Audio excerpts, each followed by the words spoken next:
주시겠습니다. 자, 제가 어제부터 약간 감기 기운이 좀 있어가지고 조금 상태 좀 안 좋은데 조금 이해해서 들려주시면 감사하겠습니다. 성경책을 다 준비해 주시면 감사하겠습니다. 성경책을 다 준비해 주셔서 성경을 여러 군데 찾아야 되니까 준비해 주시고요. 저는 아직 능력이 안 돼서 이게 PPT를 준비를 못했기 때문에 성경책을 많이 찾아야 됩니다. 자, 그다음 우리 민준이 집사님 옆으로 가자. 우리 집사님 옆으로 다 앉아서 말씀 듣고 안식 예배 보도록 하겠습니다.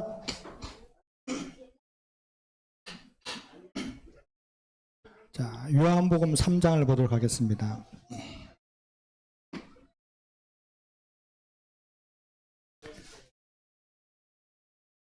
요한복음 3장.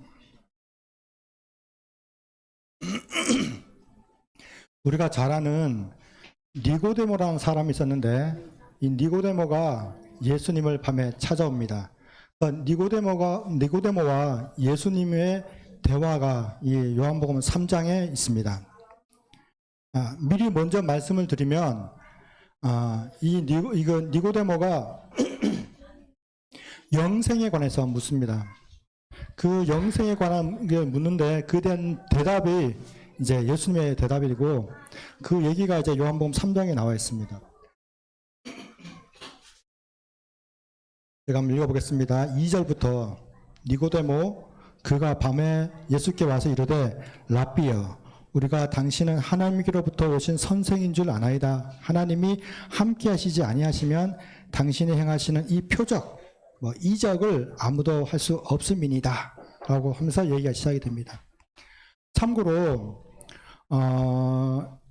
제가 오늘 설교는 시대의 소망 17장 니고데모장을 참고한 것입니다. 그래서 여러분 나중에 시대의 소망 17장 니고데모 편을 보시면 좀 더 상세하게 좀 더 영감 있는 글들을 만날 수 있습니다.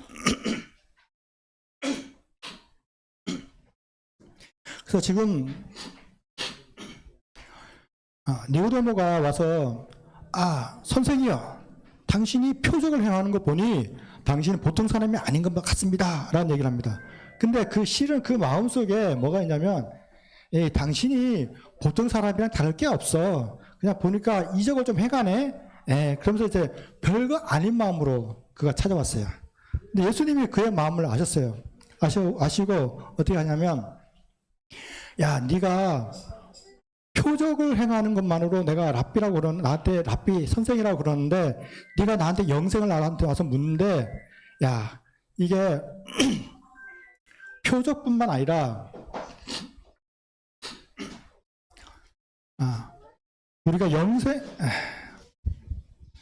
니고데모가 와서 영생에 관해서 묻는데 이 영생을 얻는 두 가지 방법에 대해서 예수님께서 말씀하십니다. 하나는 뭐냐면 표적이에요. 표적. 또 하나는 뭐냐면 물과 성령으로 거듭나는 거예요. 뒤에 지금 물과 성령으로 거듭나는 얘기가 나와요. 근데 저희가 오늘은 이 표적에 관한 얘기만 할 겁니다. 물과 성령으로 거듭나는 얘기는 다음에 하기로 하고 오늘은 이 표적에 관한 얘기를 할 겁니다.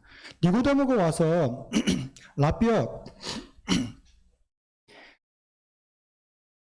영생을 우리가 어떻게 하면 얻을 수 있습니까? 라고 물을 때 예수님께서 표적과 또 하나 물과 성령으로 거듭나라는 얘기를 합니다. 그래서 이 표적에 대한 얘기를 언제 하냐면 쭉 넘어가서 계속 물과 성령으로 거듭나라는 얘기를 쭉 하다가 어디서 와서 얘기를 하냐면 13절 3장 13절부터 이제 표적에 대한 얘기를 합니다. 하늘에서 내려온 자 곧 인자 외에는 하늘에 올라간 자가 없느니라. 모세가 광야에서 뱀을 든 것 같이 인자도 들려야 하리니 이는 그를 믿는 자마다 영생을 얻게 하려 하심이라. 이 표적이 뭐냐? 이 표적에 대한 얘기를 해요. 표적에 대한 얘기를 하는데 이 표적이 뭐냐 그러면 모세가 광야에서 뱀을 높이 든 것처럼 인자도 들려야 한다. 그게 표적이다라는 얘기를 해주는 거예요. 그러면서 이것은 예수를 믿는 자마다 영생을 얻게 하려 하십니다. 라는 얘기를 하면서 영생 얘기를 해요. 그리고 나서 16절에 그 유명한 얘기, 하나님이 세상을 이처럼 사랑하사 독생자를 주셨으니 이는 그를 믿는 자마다 멸망치 않고 영생을 얻게 하려 하심이라. 하나님이 그 아들 세상에 보내신 것은 세상을 심판하려 하심이 아니요 그로 말미암아 세상을 구원받게 하려 하심이라 라는 얘기를 합니다. 내가 뭔지는 잘 모르겠는데 영생을 얻는 방법이 두 가지가 있는데 그 중에 하나가 표적인데 표적이 뭔지는 잘 모르겠어요. 근데 예수님께서 이 표적에 대한 예를 살짝 보여주는데 그게 하나가 뭐냐면, 광야에서 이스라엘 백성들이 광야 생활할 때 광야에서 모세가 뱀을 높이 든 것처럼 인자도 그렇게 들려야 한다. 그것이 표적이고 그것을 믿는 자가 영생이 있다라고 얘기하는 겁니다. 우리가 잘 알다시피 이건 제가 말로만 설명할게요. 이스라엘 백성들이 출애굽을 했어요. 출애굽을 해가지고 광야 생활을 했어요. 사막과 같이 아주 그런 광야 생활을 하는데 어느 날 뱀이, 독사가 사람들을 물고 다니는 겁니다. 이 독사의 독이 온몸에 퍼져가기 시작해요. 사람들이 다 죽게 생겼어요. 진짜 다 죽게 생겼어요. 그때 하나님께서 모세에게 말씀하십니다. 구리로 만든 뱀을 하나 만들어라. 그리고 그 구리로 만든 뱀을 장대 위에 높이 모든 사람이, 사방에서 모든 사람이 다 볼 수 있게 높이 달아라. 그러면 그것을 본 모든 사람은 다 살게 될 것이다. 근데 이게 과학적으로 설명할 수 없는 부분이에요. 그냥 구리로 만든 뱀이야, 노뱀. 구리로 뱀을 하나 만들어요. 그걸 높이 달아요. 근데 그걸 쳐다보면 산대요. 독사의 독이 몸에 퍼지지 않고 그대로 산다는 거예요. 말 같지도 않은 소리를 지금 하나님이 모세를 통해서 얘기를 하는 거예요. 모세가 어떻게 했을까요? 구리로 뱀을 만들었어요. 참고로 이 뱀은, 구리로 만든 이 뱀은 무엇을 상징했냐 그러면 사탄을 상징해. 사탄. 죄를 상징해서 죄. 이 죄를 어떻게 해요? 높이 드는 거예요. 독사도 뭐예요? 독사도 뱀이야, 뱀. 이 뱀은 우리가 잘 알다시피 아담과 하와를 꼬셔가지고 우리 이 세상을 타락하게 만든 장본인이에요. 사탄이에요, 사탄. 사탄이 어떻게 해요? 인간을 어떻게 해요? 뱀 물어서 인간을 죽게 만드는 상황이에요. 그 상황에 뭘 높이 들어요? 죄의 상징인 사탄을 장대에 높이 드는 겁니다. 근데 그것을 바라보면 산다는 거예요. 사람들이 찾아봤을까, 안 찾아봤을까요? 다 찾아봤어요. 저렇게 못 믿는 사람이 몇 명 있었어요. 근데 저런 사람은 죽었어요. 근데 그거를 바라보는 사람, 누구나, 모든 사람은 그것을 과학적으로 설명할 수는 없어요. 그냥 그들이 뭘 믿었어요? 그냥 저걸 쳐다보면 산대. 그리고 다 쳐다봤어요. 왜 쳐다봤을까? 불과 출애굽하기 얼마 전 출애굽할 당시에 그들은 아주 귀한 경험을 하나 한 게 있습니다. 그들이 장자재앙이라고 하는 크나큰 큰 사건을 하나 그들이 겪었어요. 거기서 그들이 단순한 믿음을 그들이 한번 경험한 적이 한 번 있어요. 그래서 그들이 그 경험을 한번 했기 때문에 높이 들린, 과학적으로는 설명이 안 되지만 그걸 바라봤어요. 자, 우리가 출애굽기 11장으로 가도록 하겠습니다. 오늘의 이제 공부해야 될 내용이 출애굽기 11장입니다. 다 출애굽기 11장으로 가보도록 하겠습니다. 그럼 이스라엘 백성들은 과연 어떤 경험을 했을까가 이제 출애굽기 11장부터 나옵니다.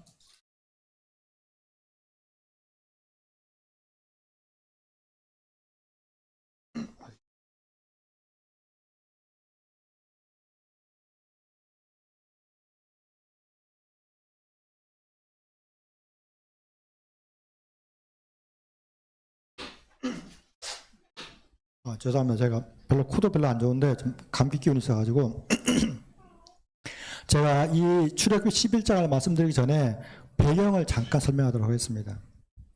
애굽은 오늘날 이집트입니다. 이집트. 하나님의 백성 이스라엘 민족이 430년 동안 이스라엘의 종으로 살았어요. 우리가 아는 피라미드 이런 거 알죠? 스핑크스 이런 거 있잖아요. 다 이때 이스라엘 백성들이 다 지은 거예요. 예, 그 지으려면 오늘날처럼 뭐 기계가 있는 것도 아니고 손으로 일일이 다 해가지고 그 피라미드를 지었어요. 그러니까 얼마나 힘들었겠어요. 430년 동안 종로를 했어요. 이제 하나님께서 이 이스라엘 백성들을 끄집어내서 출애굽, 이집트가 애굽이에요, 애굽. 성경용어로는 애굽이고, 이제 오늘날 말로는 이집트예요. 그래서 이집트, 애굽에서 이스라엘 백성들을 끄집어내서 출애굽시켜서 가나안 땅으로 데려가고 싶었어요. 그래서 아론과 모세를 이 파라오라고 그래요. 파라오. 성경용어로는 바로라 그러고 이집트의 왕을 다 파라오라 그래요. 파라오. 이 바로에게로 이제 갑니다. 모세가 얘기를 합니다. 하나님께서 이스라엘 백성들을 내보내라 그런다. 이제 우리가 이스라엘 백성들이 여기서 출애굽을 해서 3일길, 사흘길 간 후에 거기서 우리가 예배를 드리고자 하니 보내주라. 그러니까 이 바로가 보내줘요, 안 보내줘요? 안 보내주죠.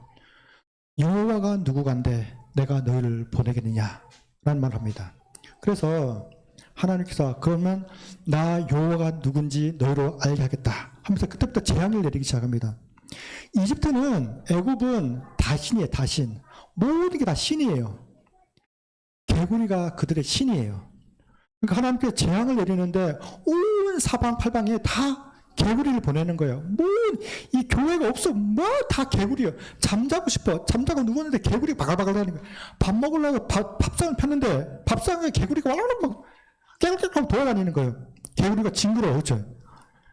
하나님이 의도하시는 건 뭐냐면 너희가 믿는 개구리는 신이 아니다는 거고 개구리를 치는 거예요. 그들의 신을 치는 거예요. 파리, 모기 마찬가지입니다. 그들이 파리 신을 섬겼어요. 오, 세방팔방에 파리가 바글바글. 생각만 해도 징그럽네. 온 사방이 파리인 거예요. 너무 파리가 많아. 다음날 파리를 싹 죽여버려요. 너희가 믿는 파리 신은 신이 아니다는 거예요. 모기 마찬가지입니다.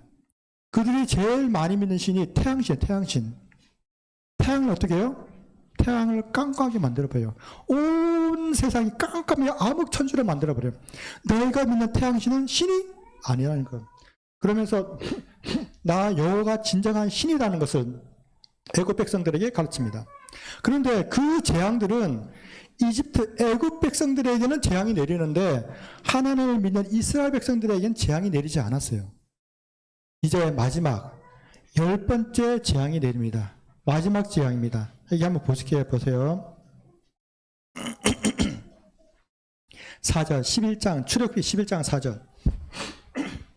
모세가 바로에게 이르되 여호와께서 이와 같이 말씀하시기를 밤중에 내가 애굽 가운데로 들어가리니 애굽 땅에 있는 모든 처음 난 것은 왕위에 앉아있는 바로의 장자로부터 맷돌 뒤에 있는 몸중의 장자와 모든 가축의 처음 난 것까지 죽으리니 6절 애굽 온 땅에 전무후한 큰 부르짖음이 곡성이 있으리라. 7절 그러나 이스라엘 자손에게는 한 사람에게나 짐승에게나 개 한 마리도 그 혀를 움직이지 아니하려니 여호와께서 애굽 사람과 이스라엘 사이를 구별하는 줄을 너희가 알라 하셨나니라. 이제 장저 재앙이 내려요. 마지막 10번째 재앙이에요. 그들의 신을 하나씩 쳤어요. 마지막에 뭘 치냐면 그들의 자식을 죽이는 거예요. 모든 장자는 다 죽는 거예요. 할아버지의 첫째 아들도 죽는 거예요. 그 첫째 아들의 첫째 아들도 죽어요. 둘째 아들의 첫째 아들도 죽어요. 셋째 아들의 첫째 아들도 죽어요. 모든 장자는 다 죽습니다. 가축도 첫째는 다 죽어요. 모든 첫째는 다 죽습니다. 누구도 죽을 것 같아요? 하늘의 장자도 죽습니다. 이때. 그런데 이 재앙이 어디는 내리지 않아요? 이스라엘 백성들에게는 내리지 않아요. 근데 실은 이스라엘 백성에게도 이 재앙이 내려요. 이스라엘들의 모든 장자는 다 죽어내려요. 보통 우리가 9번째 재앙까지는 이스라엘 백성이나 애굽 백성이나 구별됐어요. 그런데 10번째 재앙은 이스라엘 백성에게나 애굽 백성에게나 다 내립니다. 단 하나님께서 이스라엘 백성들에게는 그 피할 길을 가르쳐 주는 거예요. 그게 12장에 나옵니다. 어떻게 하면 이 장자재앙을 피할 수 있을까? 모든 장자가 다 죽는다는데, 그래서 보면 12장 1절부터 12장 1절입니다. 여호와께서 애굽 땅에서 모세와 아론에게 일러 말씀하시되 이 달을 너희에게 달의 시작 곧 해의 첫 달이 되게 하고, 이스라엘 백성의 달력이 달라요. 성력, 유대력, 그래서 달력이 다릅니다. 우리하고. 그래서 이때 달력을 고쳤어요. 이때 1월 달로 만든 거예요. 니산월 1월을 만드는 거예요. 그래서 이때부터 1월 1일이 되는 거예요. 1월 1일이 되고, 그 다음에 3절 너희는 이스라엘 온 회중에게 말하여 이르라. 이달 열흘에, 그러니까 1월 10일에 너희 각자가 어린 양을 취할지니 각 가족대로 그 시끄러운 어린 양을 취하되.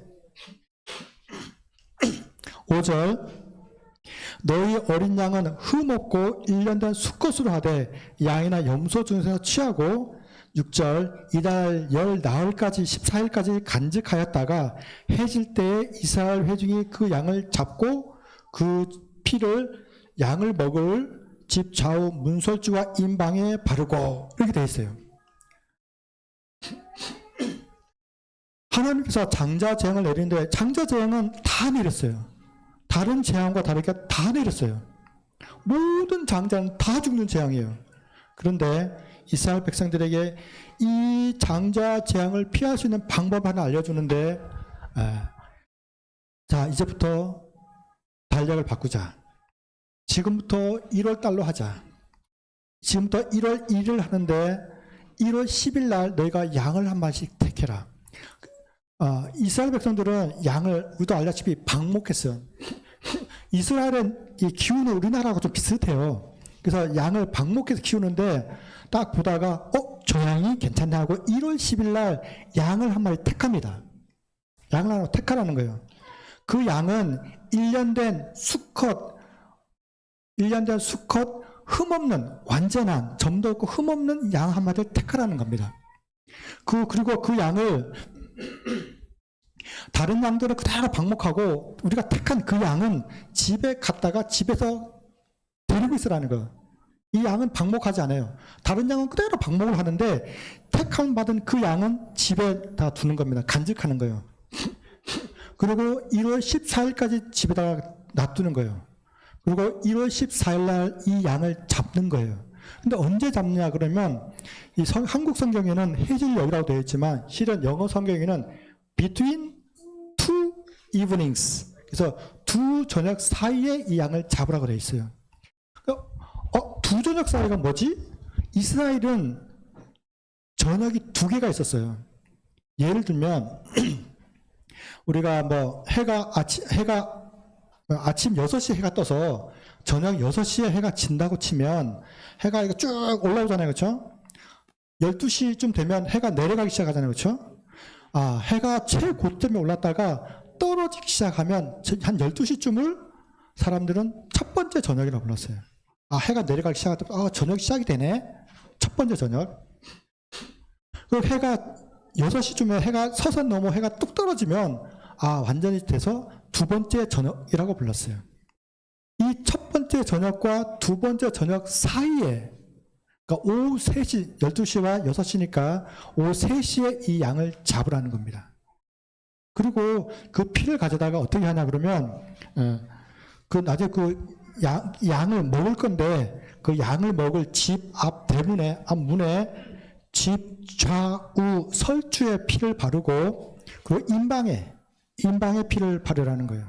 그러면 어떤 모양이 되냐 그러면 양의 피가 양쪽에 이렇게 집 문 양쪽에 이렇게 발라지고 좌우 설주와 임방에 피가 바르면 피가 묘서 밑에 쭈르륵 피가 고였어요.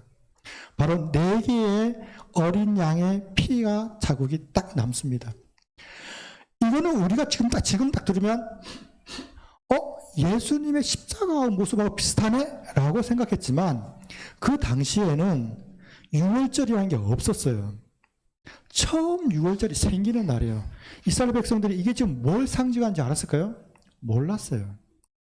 그냥 장자 재앙이 내리는데 이렇게 하면 장자 재앙을 피할 수 있대. 우리가 산대. 우리가 원래는 장자가 다 죽어야 되는데 장자가 죽지 아니하고 이 양을 죽이면 우리가 산다. 이걸 믿은 거야. 근데 만약에 우리가 하나 생각해 볼 것이, 우리 어머니 피가 너무 고상해. 우리 어머니가 너무 진짜 성인처럼, 우리 아버지가 너무 성인처럼 살았어요. 그래서 말도 안 되는 소리지만 우리 어머니의 피, 우리 아버지의 피를 거기 갖다 바르면 어떻게 될까요? 양은 너무 비싸. 돼지로 잡자, 돼지. 깨끗한 돼지를 갖다가 돼지 피를 거기다 바르면 어떻게 될까요? 아무 소용이 없는 겁니다. 뭘 발라야 돼요? 양의 피를 발라야 돼요. 어떤 양의 피요? 1월 10일 날 내가 양 한 마리 잡는데 1년 된 수컷, 점도 없고 흠이 없는 아주 깨끗한 건강한 양 한 마리를 택하는 겁니다. 그리고 그걸 언제? 14일 날까지 집에 간직했다가 14일 날 해가 뉘어뉘어 넘어가는 오후 3시에 내가 그 양을 잡고 그 양의 피를 내 집 좌우 설주와 임방에 발랐을 때만 이 장자 재앙이 지나가는 거예요. 실제로 1월 10일 날, 1월 14일 날 하나님의 천사가 이집트를 덮칩니다. 지나가다가 장자 그 피가 없는 이집트의 그 집에 들어가서 장자란 장자는 다 죽습니다. 혹시 10개란 영화 보셨는지 혹시 보신 적 있는지 모르겠지만 그 장자의 장자, 차자의 장자, 모든 장자는 가축의 장자도 다 죽습니다. 전무후무한 곡성이 온 이집트를 휘감습니다. 여기저기서 부모들의 울음소리가 온 나라를 휩습니다. 그리고 그 재앙을 가진 천사가 이스라엘 백성들이 사는 마을까지 옵니다. 그 모든 장자를 다 죽이기 위해서 왔는데 집 앞에 뭐가 있어요? 십자가 모양의 4군데의 피가 있는 겁니다. 이 집은 장자 대신 누가 죽었어요? 장자 대신에, 장자가 죽어야 되는데 장자 대신에 양이 죽었구나. 양이 대신 죽었구나. 그러니까 누군가는 죽어야 되는 거예요. 이 장자 재앙은 누군가는 죽어야 돼. 근데 그 누군가가 장자인 거예요. 장자는 다 죽어야 돼. 근데 하나의 은혜가 뭐냐면, 하나님의 은혜스러운 건 원래는 모든 사람이 죽어야 되는 거예요. 그런데 하나님의 은혜는 장자만 죽이는 거예요. 장자가 죽으면 둘째, 셋째, 넷째, 다섯째는 사는 거예요. 그렇죠? 원래는 다 죽어요. 이 재앙은 원래는 다 죽어야 되는 거예요. 그런데 장자가 죽으면 둘째, 셋째, 넷째, 다섯째, 여섯째, 일곱째 그 밑으로는 어때요? 살 수 있는 은혜가 있는 거예요. 그 재앙을 가진 천사가 이스라엘이 사는 백성의 마을에 도달했어요. 원래는 다 죽어야 돼요. 근데 누가 죽으면 돼요? 어린 양만 죽으면 이 사람들이 사는 거예요.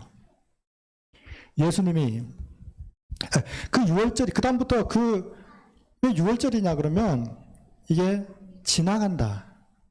패스오버 한다. 그러니까 이 재앙이 이 집을 지나간다. 담을 넘어간다. 그래서 6월이에요.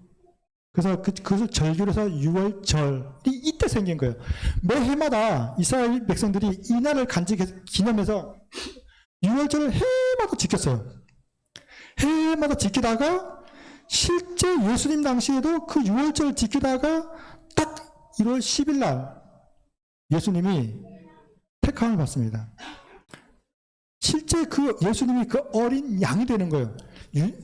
유다가 내가 예수님을 팔겠소. 내가 예수님을 당신들의 그러니까 제사장과 바리새인들에게 당신들이 예수를 죽이시오. 내가 그 예수가 누군지 내가 당신들에게 넘기겠소라고 결정하고 한 날이 1월 10일이에요.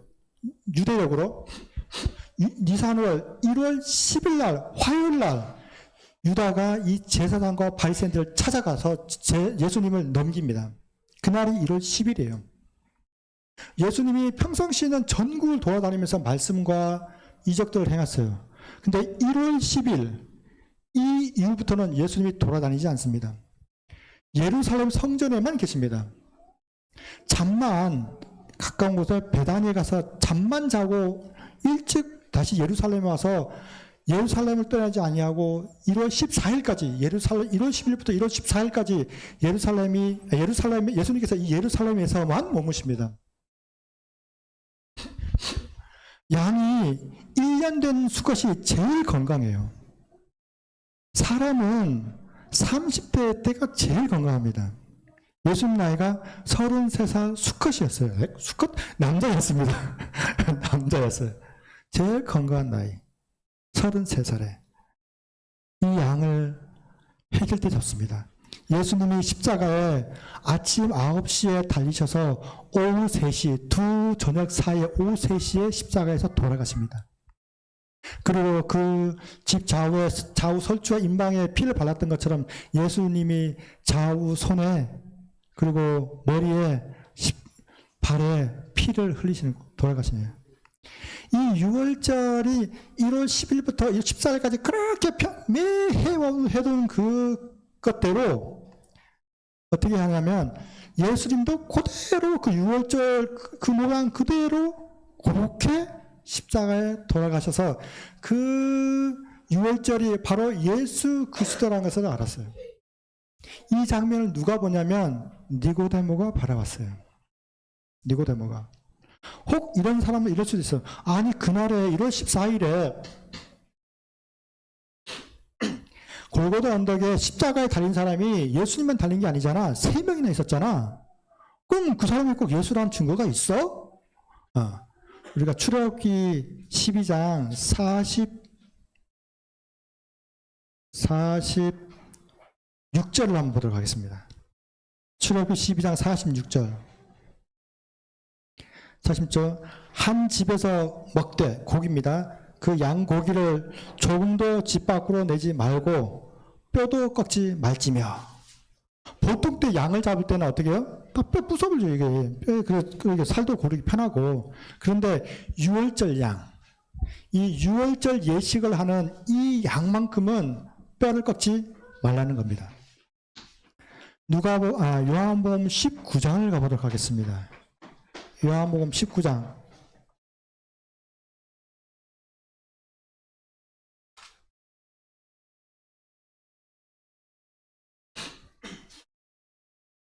요한복음 19장 31절.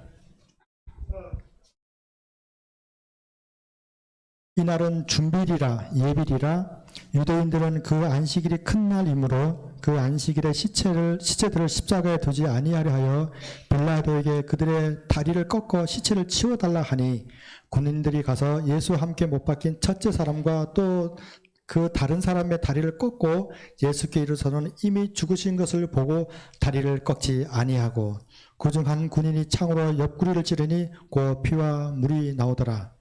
이를 본 자가 증언하였으니 그 증언이 참이라. 그가 자기 말하는 것이 참인 줄 알고 너희로 믿게 하려 함이라. 이 일이 일어난 것은 그 뼈가 하나도 꺾이지 아니하리라 한 성경을 응하게 하려 함이라. 이때는 어떻게 했다고요? 원래 십자가의 형이 왜 힘든 형이냐 그러면 원래는 이 십자가를 못 박을 때 좌우에 사람이 쫙 당겨요. 이렇게 사람이 쫙 늘어난 상태에서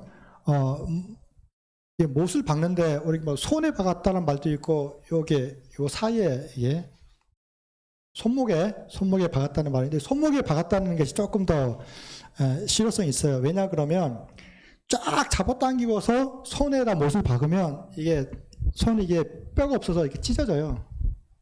그래서 요 틈 사이에 이렇게 못을 박아야 이게 어떻게 해요? 당겨지지 않습니다. 그렇죠? 그래서 온몸에 쫙 당긴 상태에서 목을 박아버리면 사람이 쫙 늘어나잖아요. 그렇죠? 이렇게 양다리 다 쫙 늘어난 상태에서 십자가를 못을 박아요. 그러면 피를 조금씩 흘려다 죽어요. 빨리 죽어. 되게 힘들잖아요. 십자가에 매달리는 게 힘들잖아요. 사람 몸에 못을 박아놨으니. 그럼 빨리 죽어야 되는데 죽지 못하게 하는 거예요. 피를 조금씩 흘리면서. 그래서 며칠 동안 십자가 위에 달려있는 거예요. 근데 이날이 이때 예수님 다닐 때가 어떤 날이었냐면 6월절 행사를 하는 날과 우리가 그들이 지키는 안식일이 겹치는 거예요. 우리가 보통 설날과 안식일이 겹치는 것처럼 이 6월절 이 행사하는 이 절기와 이 안식일이 겹치는 날이에요. 그래서 큰 날이라고 했어요. 큰 안식이라고 불렀어요. 이 큰 안식일 날에 시체 3개가 저 언덕 위에 이렇게 있으면 보기 좋겠어요? 너무 보기 안 좋은 거예요. 그래서 사람들이 그 당시에 저게 왕이었던 이 빌라도한테 가서 시체가 3개가 있으니 너무 보기 안 좋습니다. 이 시체 3개를 좀 치워주세요. 라고 얘기하는 거예요. 그래서 가서 어떻게 원래 그래서 그 시체가 죽으면 그 골짜기 흰놈의 골짜기에 그 시체 버린 쓰레기장에 갖다 다 버리는 거예요. 원래가. 그래서 그냥 갖다 버리면 어떻게 해요? 사람이 죽지 않았잖아요. 그렇죠? 그래서 팔 여기 양쪽 2개 하고 다리 정강 여기 하고 이렇게 4군데를 꺾어버려요. 그러면 도망가지 못하잖아요. 그렇죠? 그렇게 해서 그 쓰레기 처리장 흰놈의 골짜기에다가 다 버리는 거예요. 그러면 거기서 알타가 죽는 거예요. 그래서 갔더니 2 사람은 살아있어요. 아직까지 살아있으니까 어떻게 해요? 뼈를 다 꺾어버리는 거예요. 예수님을 갔더니 이미 죽어있으니까 뼈를 꺾을 이유가? 왜? 뼈를 꺾는 이유는 도망가지 못하게 하기 위해서 뼈를 꺾는 건데 이미 죽어있으니까 어떻게 해요? 뼈를 꺾지 않은 겁니다. 이 이야기가 6월절의 성경을 이루려는 하나님의 의도예요. 6월절의 양은 어떻게 하라고요? 보통 때는 양을 잡을 때, 양을 먹을 때 뼈를 꺾어야 돼요. 근데 이날 6월절 양은 어떻게 하라고요? 뼈를 꺾지 말라는 거예요.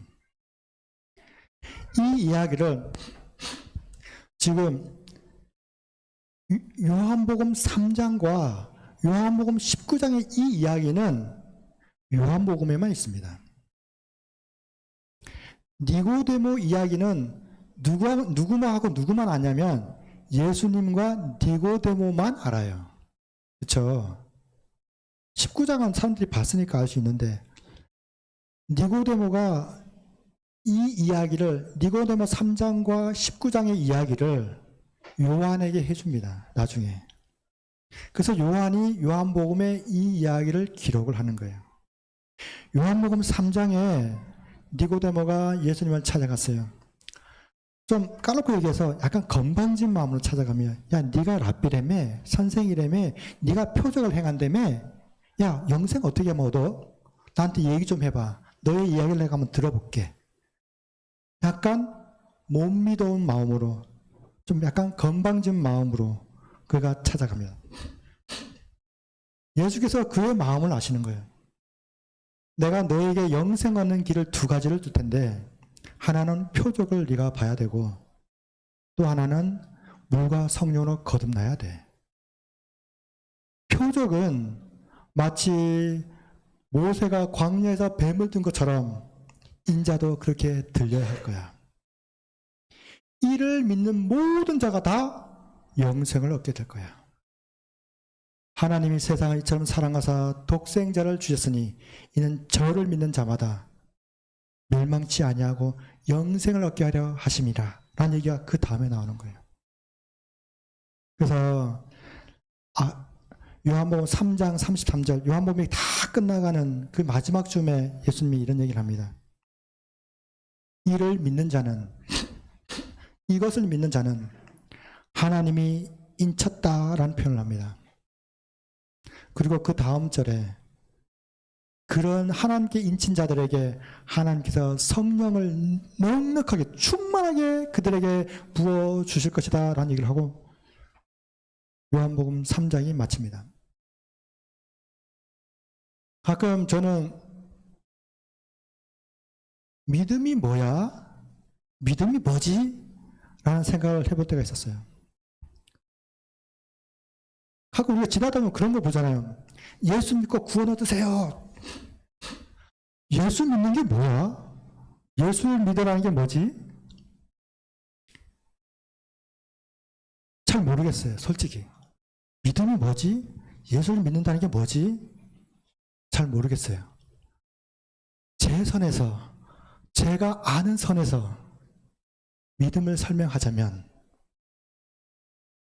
이 세상 사람들이 다 원래는 다 죽어.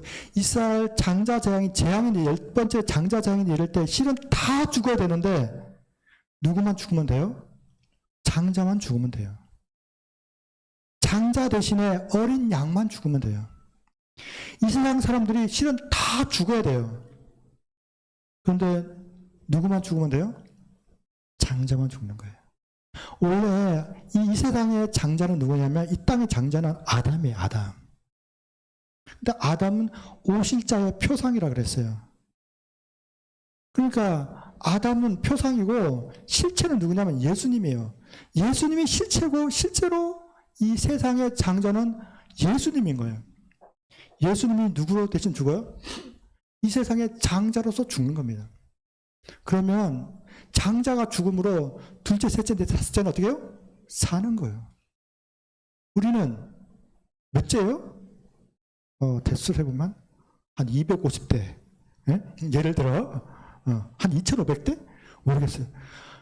장자가 죽음으로 그 뒤는 누군 뭐 한다고요? 사는 거예요. 사는 거예요. 저는 제가 아는 믿음은 우리는 죽어야 돼요. 대신에 누가 살았어요? 누가 죽었어요? 장자 되시는 예수 그리스도가 뱀처럼, 노뱀처럼 십자가 위에서 양손에 피를 흘리고 머리에 피를 흘리고 그 어린 양으로 대신 죽는 겁니다. 제가 어젯밤 말씀을 주면서 그 어린 양의 기름을 태우는다는 얘기를 하나 했어요. 어제 우리 시편 공부를 했거든요. 성소에, 그 얘기를 제가 잠깐 다시 할게요. 성소에서 우리가 제사를 다 지내고 나면 그 고기를 나눠 먹었어요. 이렇게 제사장이랑 여러 사람들이 나눠 먹었어요. 그런데 그 기름은 먹지 않았어요. 기름은 태워버렸어요. 그 기름은 죄를 상징해요, 죄를. 어린 양에게 있는, 다시 말하면, 우리의 죄들을 내가 죄 용서받기 위해 성소에 가서 이 어린 양에게 나의 죄를 전가하거든요. 이렇게 안수를 머리에다가 해요. 그럼 내 죄가 다 어디로 가냐면 이 어린 양에게로 가는 거예요. 마치 예수 그리스도가 머리에 가시면류관, 죄의 상징인 가시면류관을 머리에 쓰고 돌아가시는 것처럼 우리가 성소에서 이 어린 양의 머리 위에다가 내 죄를 다 고백하는 거예요. 그러면 이 어린 양의 머리 위에 이 죄가 다 쏟아지는 거예요. 그리고 그 양을 잡아요. 그리고 피는 아시겠지만 성소에 가서 피를 뿌리고 가지고 나와서 이 제단에 뿌렸어요.